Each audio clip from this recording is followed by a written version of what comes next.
So you're building a starting lineup of only 25 and under players from the Metropolitan Division. Who do you take? I'll give you my starting lineup next.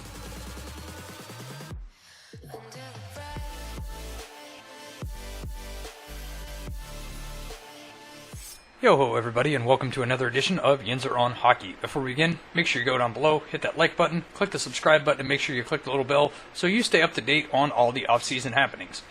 So, what I wanted to do today was take a look at the youth around the Metropolitan Division and see what kind of a roster I could build if we only had players who were 25 and under on the roster. So I looked across all the Metropolitan Division, looked at all their players and all the players under 25, and I come up with a top 6 forward group, a top 4 defensive group, and 2 goaltenders as my kind of base roster for what a 25 and under team would look like in the Metropolitan Division. To start off, I'll give you a few of the guys who were under 25 or will be under 25 at the start of the season, and go through some honorable mentions, guys that I consider just but weren't quite in that top 6 group or top 4 defensive group. Tom Wilson of the Washington Capitals. And this wasn't a slight as me as a Penguins fan.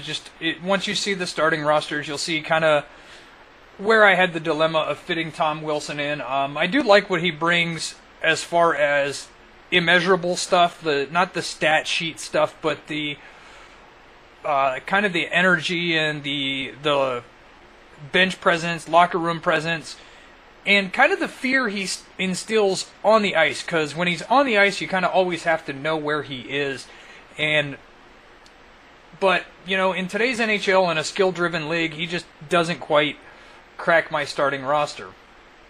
Alexander Wennberg of the Columbus Blue Jackets, Boone Jenner of the Columbus Blue Jackets, both young guys, very talented, just didn't have room in my top 6 for them. Mika Zibanejad for the Rangers and Jimmy Vesey for the Rangers as well. Pavel Buchnevich and Brady Shea, both for the Rangers. Also, the Rangers have a very nice young core in place, and I think once they get past this little bit of a rebuilding phase, they'll be all right in the future. Nolan Patrick for the Philadelphia Flyers, Will Butcher for the New Jersey Devils, Nico Hischier as well for the Devils, Dougie Hamilton and Teuvo Teravainen, both for the Carolina Hurricanes. Those are guys that are talented young players, just didn't quite have enough room on my roster to fit all these guys. It just also goes to show you the depth of the youth in the Metropolitan Division. Very young core of players who are going to be very good in the future. So my forward group for the Metropolitan Division, on my first line, left wing, Jake Guentzel. And Jake Guentzel, there's 2 sides of Jake Guentzel. There's the playoff Jake Guentzel, and there's the regular season Jake Guentzel. And I'll kind of take anything in the middle with him and be happy with him on my top line. Definitely content with him to be a second line guy if it had to be. Center, Sean Couturier of the Philadelphia Flyers. I was actually shocked to find out that he was still under 25 years old coming into the season, and the talent that he brings, probably going to be a Selke candidate or a Selke winner in the future. Just an all-around talented player. My first line right winger, I have Andrei Svechnikov.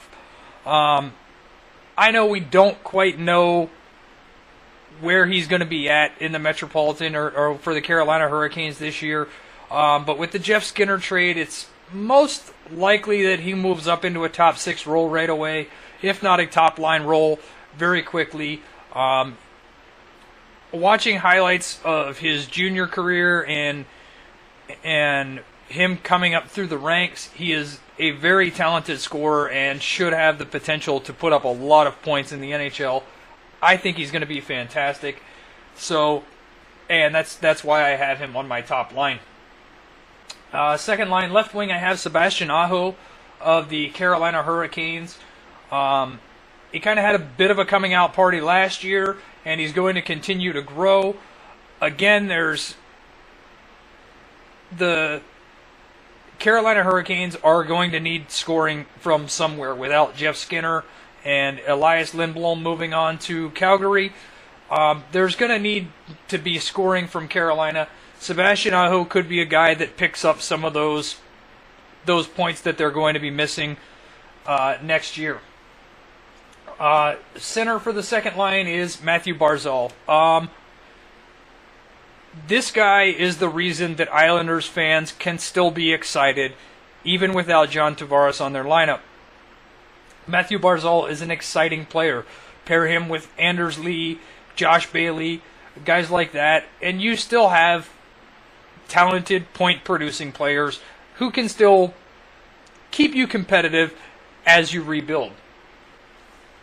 On the right wing, I have Travis Konechny of the Philadelphia Flyers. This is a guy that he is growing, developing into a very talented player with the Philadelphia Flyers. Not overly exciting statistically, but still a guy that, you know, when he's on the ice, he's mostly a possession guy and a guy that likes to move the puck around and a guy that goes into hard areas to get pucks, and I like that about him, and that's the type of guy that I want in my forward group. On the defense, first pairing I have left defense Zach Werenski of the Columbus Blue Jackets. This guy, he's going to be in the Norris conversation, I think, in the future. I think he's got the potential to put up a lot of points. Plays really well on the left side. Doesn't give up a lot of odd man rushes. He plays very disciplined, and I like a lot about what he does defensively more so than his offensive skill, but I think his offensive skill is coming around. He's got a very nice shot from the point, and I think he's going to be able to start to develop that shot more, start to utilize the shot more, and be able to score points with it. On the right defense of the first pairing, I have Shane Gostisbehere. This is a guy that's been playing top-line minutes for Philadelphia for the past couple of seasons. He's anchoring their power play. He's the point man on their power play. And he's a guy, again, a 50-60 point potential guy. Second pairing, I have Ivan Provorov. He's the opposite guy on that Gostisbehere pairing for Philadelphia. I like what he is growing into, how he's developing. He is very young, I think 21 years old, so he may not have even finished filling out his body entirely, so he could tone his body up more and become more physical. He's just got lots of upside, and again, a lot of offensive talent. On the right defense of the second pairing, I have Seth Jones. It was a bit of a coin flip for me as to whether or not I wanted to put Gostisbehere ahead of Jones or Jones ahead. And really, it still is, kind of. Seth Jones is quite talented. He's probably in the elite category when it comes to scoring defensemen. He has the offensive numbers to support him being a Norris candidate in the future. He plays a very good, sound defensive game. And I like what he brings to that blue line for Columbus, and is probably going to keep Columbus competitive this year because of the blue line that they have and the young core that they're developing there. In net, this was kind of a no-brainer because, well, the Metropolitan has a lot of older goaltenders. So my starting goaltender for the Metropolitan Division is Matt Murray. 23 years old, he'll be 24 this season. 2 Stanley Cups. Obviously, the playoff record's great. Kind of needs to rebound from last year's regular season, and I think he will, given more playing time. He was a guy that, he'd play 15 or 16 games in a row, and then he'll be out for 7 or 8. So maybe if they can just keep him going and keep him on that grind, I think he's a guy that you want playing 60, 65 games a year as your starting goaltender, and I don't think he's going to get bogged down physically or mentally fatigued from that type of burden. Backup goaltender, I have Jonas Korpisalo, mostly because he's the only other goaltender in the Metropolitan Division that's under 25 years old. But he does do a nice job filling in for Columbus and being their second starter. Keeps them in games. His stats aren't great, but he's not a terrible goaltender to have as a backup. So that's what I have as my 25 and under roster as of right now. Maybe some of the rookies that were drafted this year or last year come into the Metropolitan, make a big splash. I know there's talks of maybe Nikas making an appearance for Carolina this year. Maybe he's one of these guys that can show up on this list down the road. But let me know in the comments below, who is your favorite 25 and under player from the Metropolitan Division? If you were kind of starting a franchise with one of these young guys, who would be your first pick from the Metropolitan Division? Don't forget to hit like and subscribe. Follow me on all the social media listed in the description below. And until I see you next time, have a good day.